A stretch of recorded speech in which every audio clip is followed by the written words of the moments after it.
ನೋಡಿ, ಶಾಮನೂರು ಶಿವಶಂಕರಪ್ಪ ಮತ್ತು ಸಮರ್ಥ ಶಾಮನೂರು ಇಬ್ಬರು ಕೂಡ ಶಾಸಕರಾಗಿ ದಾಖಲೆ ಮಾಡಿದ್ದಾರೆ. ಹೇಗೆ ದಾಖಲೆ ಅಂತಂದ್ರೆ, ಅತ್ಯಂತ ಹಿರಿಯ ಶಾಸಕರಾಗಿ ದಾಖಲೆ ಮಾಡಿದ್ದು 92 ವರ್ಷದವರಾಗಿಯೂ ಕೂಡ ಗೆದ್ದದ್ದು ಶಾಮನೂರು ಶಿವಶಂಕರಪ್ಪ ಅವರು. ಇವತ್ತು ಸಮರ್ಥಗೆ 27 ವರ್ಷ. ನಮ್ಮ ರಾಜ್ಯದಲ್ಲೇ ಅತ್ಯಂತ ಕಿರಿಯ ವಯಸ್ಸಿನ ಶಾಸಕ ಸಮರ್ಥ ಶಾಮನೂರು. ಬೇರೆ ಕಡೆ ನಾವು ಗಮನಿಸಿದ್ದೀವಿ, ಬಿಹಾರದಲ್ಲಿ ಅಲಿನಗರದಿಂದ ಮೈಥಿಲಿ ಠಾಕೂರ್ 25 ವರ್ಷ MLA ಆದರು. ನಮ್ಮ ರಾಜ್ಯದಲ್ಲಿಯೂ ಕೂಡ ಧ್ರುವನಾರಾಯಣ್ ಇದ್ದಾರೆ, ಮುನಿರಾಜ್ ಇದ್ದಾರೆ, 30ರಿಂದ 31 ವರ್ಷ, ಧ್ರುವನಾರಾಯಣ್ 28 ವರ್ಷ. ಈಗ ಅತ್ಯಂತ ಕಿರಿಯ ಶಾಸಕ ಅಂತಂದ್ರೆ ಸಮರ್ಥ ಶಾಮನೂರು ನಮ್ಮ ರಾಜ್ಯದಲ್ಲಿ. ಇನ್ನೊಂದು ಇಂಪಾರ್ಟೆಂಟ್ ವಿಚಾರವನ್ನು ನೀವು ಗಮನಿಸಿದ್ರಿ ಅಂತ ಕಾಣಿಸುತ್ತೆ ಶ್ರೀಪಾದ್. ಒಂದೇ ಫ್ರೇಮಲ್ಲಿ ಒಂದೇ ಕುಟುಂಬದ ಸಂಸದರು, ಮಿನಿಸ್ಟರು, MLA ತುಂಬಾ ವಿರಳ ಅನ್ಸುತ್ತೆ ಈ ತರ ದೃಶ್ಯಗಳನ್ನ ನೋಡೋದಕ್ಕೆ, ಕಾಣೋದಕ್ಕೆ ಸಿಗೋದು.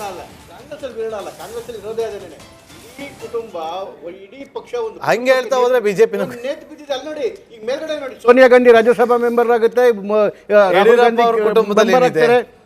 ಇದು ಅಲ್ಲ. ನೀವು ಒಂದು ಎಕ್ಸ್ಕ್ಲೂಸಿವ್ ಬಿಟ್ಬಿಟ್ರೆ ಇಡೀ ಪಕ್ಷದ ಹಿಡಿತದಲ್ಲಿ, ಇಡೀ ಒಂದು ಕುಟುಂಬದ ಹಿಡಿತದಲ್ಲಿ ಇಡೀ ಪಕ್ಷ ಇರೋದು ಕೇಳಿ.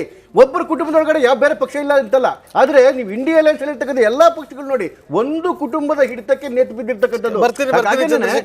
ಮಾತಾಡ್ತೀನಿ. ನಮ್ಮ ಪೊಲಿಟಿಕಲ್ ರಿಪೋರ್ಟರ್ ಹನುಮಂತು ನೇರ ಸಂಪರ್ಕದಲ್ಲಿ ಜಾಯ್ನ್ ಆಗಿದ್ರೆ. ಹನುಮಂತು, 2 ಬೈ ಎಲೆಕ್ಷನ್ ಕಾಂಗ್ರೆಸ್ ಗೆದ್ದಿದೆ, ಬಿಜೆಪಿ ಸೋತಿದೆ.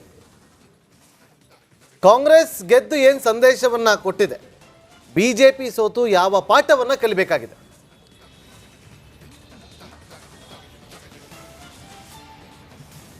ನಾಗೇಂದ್ರ ಬಾಬು, 2 ಉಪಚುನಾವಣೆಗಳೇನಿದಾವೆ ಅದು ಕಾಂಗ್ರೆಸ್ ಪಾಲಿಗೆ ಒಂದು ರೀತಿ ಮಹತ್ತರವಾದ, ಒಂದು ರೀತಿ ಸ್ವಾಭಿಮಾನದ ಪ್ರಶ್ನೆಯಾಗಿತ್ತು. ಯಾಕೆ ಅಂತಂದು ಹೇಳಿದ್ರೆ, ರಾಜ್ಯಾದ್ಯಂತ ಒಂದು ರೀತಿ ಬಹುಮತವನ್ನು ಪಡೆದುಕೊಂಡಿರುವಂಥ ಸರ್ಕಾರ ಆಡಳಿತ ನಡೆಸಿ ಹತ್ತತ್ರ 3 ವರ್ಷಕ್ಕೆ ಬರ್ತಾ ಇತ್ತು. ಇಂತಹ ಹೊತ್ತಿನಲ್ಲೊಂದು ಜನಾಭಿಪ್ರಾಯ ರೂಪಣೆ ಆಗಿರುತ್ತೆ ಅನ್ನುವಂಥದ್ದನ್ನು ಆರೋಪಗಳು BJP ನಾಯಕರು ಮಾಡಿತ್ತು. BJP ನಾಯಕರಿಗೂ ಕೂಡ ಇದು ಸವಾಲಾಗಿತ್ತು. ಆಡಳಿತದ ವಿರೋಧಿ ಅಲೆಯನ್ನು ಬಿಂಬಿಸುವಂಥ ಲೆಕ್ಕಾಚಾರದಲ್ಲಿ ಅವರು ಕೂಡ ಪ್ರಯತ್ನವನ್ನು ಮಾಡಿದರು. ಇಲ್ಲಿ 2 ಆಯಾಮಗಳಲ್ಲಿ ನಾವು ನೋಡಬೇಕಾಗುತ್ತೆ ಇವತ್ತಿನ ಫಲಿತಾಂಶ. ಮೊದಲನೇ ಆಯಾಮ, CM ಸಿದ್ದರಾಮಯ್ಯನವರು ಆಂತರಿಕವಾಗಿ ಪಕ್ಷದ ಒಳಗಡೆ ಇರುವಂತಹ ಒಂದಷ್ಟು ಅವರ ರಾಜಕೀಯ ವಿರೋಧಿಗಳಿಗೆ ಒಂದು ಸ್ಪಷ್ಟ ಸಂದೇಶ ಕೊಟ್ಟಿರುವಂಥದ್ದು. ಇನ್ನೂ ಕೂಡ ಸಿದ್ದರಾಮಯ್ಯನವರ ಜನಪ್ರಿಯತೆ ಇನ್ನೂ ಕೂಡ ಕುಂದಿಲ್ಲ.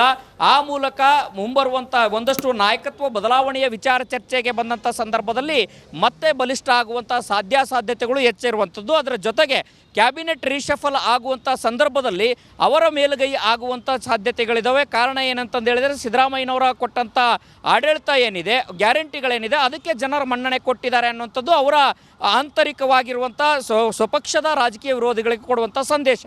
ಮತ್ತೊಂದು ಕಡೆಗೆ ವಿರೋಧ ಪಕ್ಷಗಳಿಗೆ ಕೊಡ್ತಾ ಇರುವಂಥ ಸಂದೇಶ ಏನು ಅಂತ ಹೇಳಿದ್ರೆ, ಈ ಒಂದು ಫಲಿತಾಂಶ ಕೊಟ್ಟಂಥ ಸಂದೇಶ ಯಾವ ರೀತಿ ಇದೆ ಅನ್ನುವಂಥ ಚರ್ಚೆ CM ಸಿದ್ದರಾಮಯ್ಯನವರ ಆಪ್ತೋಲಯದಲ್ಲಿ ಆಗ್ತಾ ಇರುವಂಥ ಚರ್ಚೆ ಏನಂತಂದು ಹೇಳಿದ್ರೆ, ಸರ್ಕಾರ ರಚನೆಯಾಗಿ 3 ವರ್ಷ ಆಗ್ತಾ ಇದೆ. ಇಷ್ಟೊತ್ತಿಗೆ ಜನರು ಸರ್ಕಾರದ ವಿರುದ್ಧ ಮಾತನಾಡಬೇಕಾಗಿತ್ತು. ಅದರ ಬದಲಾಗಿ ದಾವಣಗೆರೆ ಮತ್ತು ಬಾಗಲಕೋಟೆಯಲ್ಲೂ ಕೂಡ ಗೆಲುವು ಅಷ್ಟು ಸುಲಭ ಇರಲಿಲ್ಲ ಪ್ರಾರಂಭದಲ್ಲಿ. ಯಾಕೆ ಅಂತಂದು ಹೇಳಿದ್ರೆ, BJPಯ ಭದ್ರಕೋಟೆ ಅನ್ನೋ ರೀತಿಯಲ್ಲಿ ಬಿಂಬಿತ ಆಗಿತ್ತು. ಆ ಕಾರಣಕ್ಕಾಗಿಯೇ ಅಲ್ಲಿ ಅಹಿಂದ ಒಂದು ಕಾನ್ಸೆಪ್ಟನ್ನು ತಂದರು. ಅಹಿಂದ ಲೆಕ್ಕಾಚಾರದಲ್ಲಿ ಒಂದಷ್ಟು ಮತಗಳ ಕ್ರೋಢೀಕರಣವನ್ನು ಮಾಡಿದರು.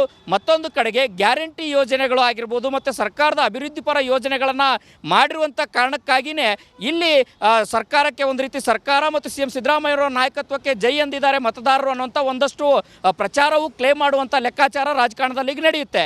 ಆದರೆ ನಿಜಕ್ಕೂ ಕೂಡ BJP ತನ್ನ ಆಂತರಿಕ ಒಂದಷ್ಟು ಭಿನ್ನಾಭಿಪ್ರಾಯಗಳು ಇನ್ನೂ ಕೂಡ ಕ್ಷೇತ್ರಗಳಲ್ಲಿ ಕೆಲಸ ಮಾಡಲಿಲ್ವಾ, ವಿರೋಧ ಪಕ್ಷವಾಗಿ ಸರ್ಕಾರದ ವೈಫಲ್ಯಗಳನ್ನ ಜನರಿಗೆ ಮನದಟ್ಟು ಮಾಡುವಂತ ಕೆಲಸವನ್ನ BJP ಕೂಡ ಮಾಡಲಿಲ್ಲ ಅನ್ನುವಂಥ ಸಹಜವಾದಂಥ ಅಸ್ತ್ರವನ್ನು ಕೂಡ ಕಾಂಗ್ರೆಸ್ ಬಳಸಬಹುದು. ನಾಗೇಂದ್ರ ಬಾಬು, ಹನುಮಂತು, ಕ್ವಿಕ್ ಆಗಿ ನಿಮ್ಮಿಂದ ಆನ್ಸರ್ ಬೇಕು. ಇವತ್ತು 2 ಕ್ಷೇತ್ರದಲ್ಲೂ ಕೂಡ ಕಾಂಗ್ರೆಸ್ ಗೆದ್ದಿದೆ. ಕಾಂಗ್ರೆಸ್ ಪಾಳ್ಯದಲ್ಲಿ ಗೆದ್ದಿದ್ದಾರು, ಸೋತಿದ್ದಾರು?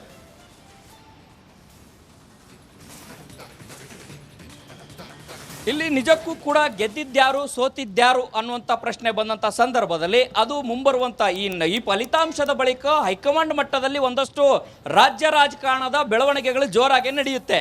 ಈಗಿರುವಂತಹ ಮಾಹಿತಿ ಪ್ರಕಾರ ಯಾವಾಗ AICC ಅಧ್ಯಕ್ಷ ಮಲ್ಲಿಕಾರ್ಜುನ್ ಖರ್ಗೆ ಅವರು CM ಬದಲಾವಣೆಯ ಸಮಯ ಇನ್ನೂ ಕೂಡ ಬಂದಿಲ್ಲ, ಹಾಗೊಂದು ವೇಳೆ ಬಂದರೆ ನಾವು ಚರ್ಚೆ ಮಾಡ್ತೀವಿ ಅನ್ನುವಂಥ ಸಂದೇಶ.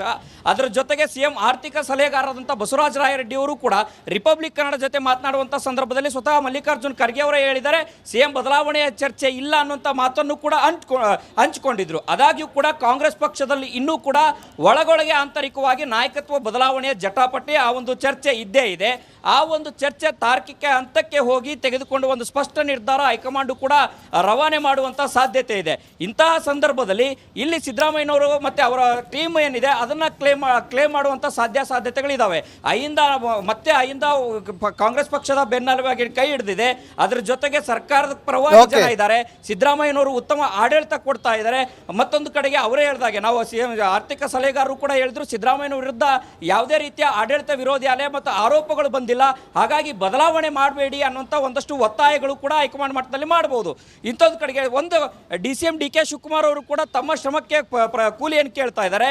ಕೂಲಿ ಕೇಳುವಂಥ ಸಂದರ್ಭದಲ್ಲಿ ಒಂದು ಕಡೆಗೆ, ಮತ್ತೊಂದು ಕಡೆಗೆ ಹಿರಿಯ ಶಾಸಕರು ಅವರು ಬೆಂಬಲಿಸುವಂಥ ಶಾಸಕರು ಹೋಗಿ ಕೇಳಿದಂಥ ಸಂದರ್ಭದಲ್ಲಿ ಸಿದ್ದರಾಮಯ್ಯನವರಿಗೆ ಮುಂದೆ ಯಾವ ರೀತಿಯ ಸ್ಥಾನಮಾನ ಕೊಡಬೇಕು ಅನ್ನುವಂಥ ವಿಚಾರಕ್ಕೆ ಬಂದಾಗ ಅದು $1 ಮಿಲಿಯನ್ ಪ್ರಶ್ನೆ ಆಗಿರುವಂಥದ್ದು.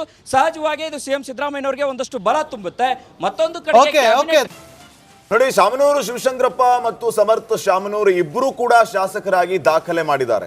ಹೇಗೆ ದಾಖಲೆ ಅಂತಂದ್ರೆ ಅತ್ಯಂತ ಹಿರಿಯ ಶಾಸಕರಾಗಿ ದಾಖಲೆ ಮಾಡಿದ್ದು 92 ವರ್ಷದವರಾಗಿಯೂ ಕೂಡ ಗೆದ್ದದ್ದು ಶಾಮನೂರು ಶಿವಶಂಕರಪ್ಪ ಅವರು.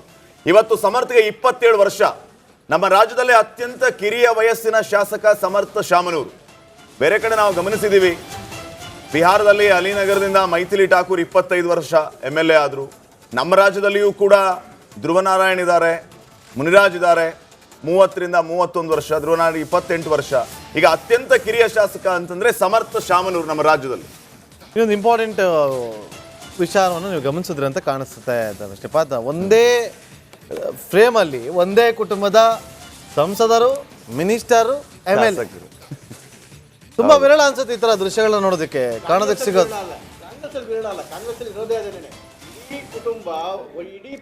ಹಂಗೆ ಹೇಳ್ತಾ ಹೋದ್ರೆ ಬಿಜೆಪಿ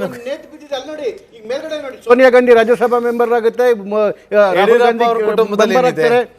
ಇದು ನೀವು ಒಂದು ಎಕ್ಸ್ಕ್ಲೂಸಿವ್ ಬಿಟ್ಬಿಟ್ರೆ ಇಡೀ ಪಕ್ಷದ ಹಿಡಿತದಲ್ಲಿ, ಇಡೀ ಒಂದು ಕುಟುಂಬದ ಹಿಡಿತದಲ್ಲಿ ಇಡೀ ಪಕ್ಷ ಇರೋದು ಕೇಳಿ.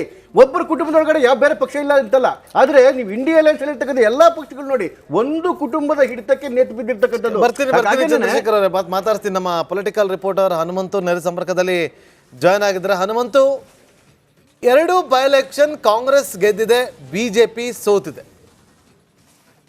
ಕಾಂಗ್ರೆಸ್ ಗೆದ್ದು ಏನು ಸಂದೇಶವನ್ನ ಕೊಟ್ಟಿದೆ, ಬಿಜೆಪಿ ಸೋತು ಯಾವ ಪಾಠವನ್ನ ಕಲಿಬೇಕಾಗಿದೆ?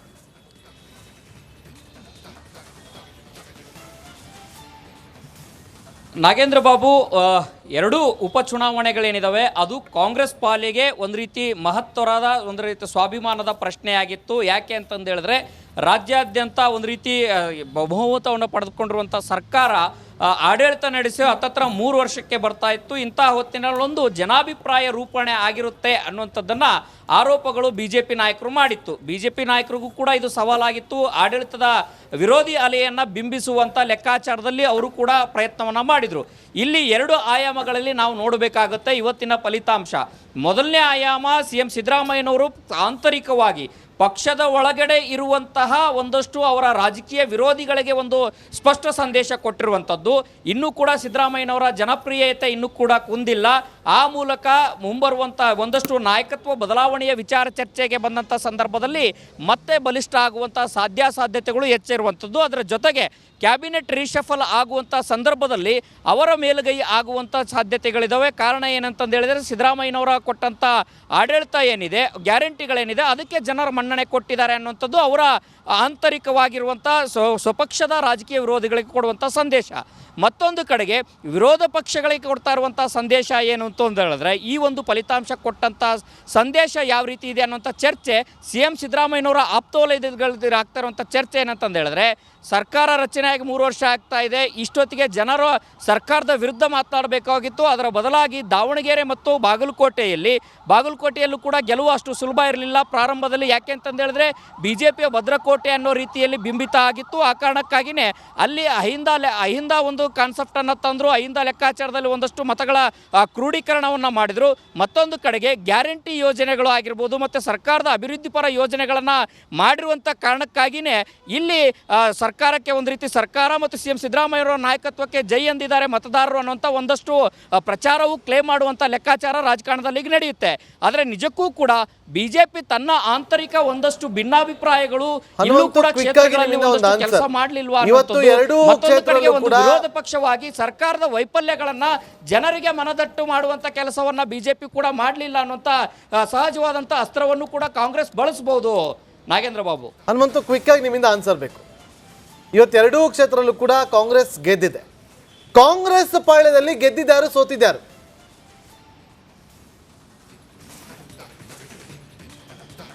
ಇಲ್ಲಿ ನಿಜಕ್ಕೂ ಕೂಡ ಗೆದ್ದಿದ್ಯಾರು ಸೋತಿದ್ಯಾರು ಅನ್ನುವಂಥ ಪ್ರಶ್ನೆ ಬಂದಂಥ ಸಂದರ್ಭದಲ್ಲಿ ಅದು ಮುಂಬರುವಂಥ ಈ ಫಲಿತಾಂಶದ ಬಳಿಕ ಹೈಕಮಾಂಡ್ ಮಟ್ಟದಲ್ಲಿ ಒಂದಷ್ಟು ರಾಜ್ಯ ರಾಜಕಾರಣದ ಬೆಳವಣಿಗೆಗಳು ಜೋರಾಗಿ ನಡೆಯುತ್ತೆ.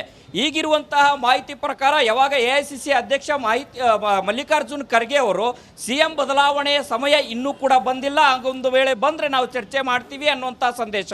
ಅದರ ಜೊತೆಗೆ CM ಆರ್ಥಿಕ ಸಲಹೆಗಾರರಾದಂಥ ಬಸವರಾಜ ರಾಯರೆಡ್ಡಿ ಅವರು ಕೂಡ ರಿಪಬ್ಲಿಕ್ ಕನ್ನಡ ಜೊತೆ ಮಾತನಾಡುವಂಥ ಸಂದರ್ಭದಲ್ಲಿ ಸ್ವತಃ ಮಲ್ಲಿಕಾರ್ಜುನ್ ಖರ್ಗೆ ಅವರೇ ಹೇಳಿದ್ದಾರೆ CM ಬದಲಾವಣೆಯ ಚರ್ಚೆ ಇಲ್ಲ ಅನ್ನುವಂಥ ಮಾತನ್ನು ಕೂಡ ಹಂಚಿಕೊಂಡಿದ್ರು. ಆದಾಗ್ಯೂ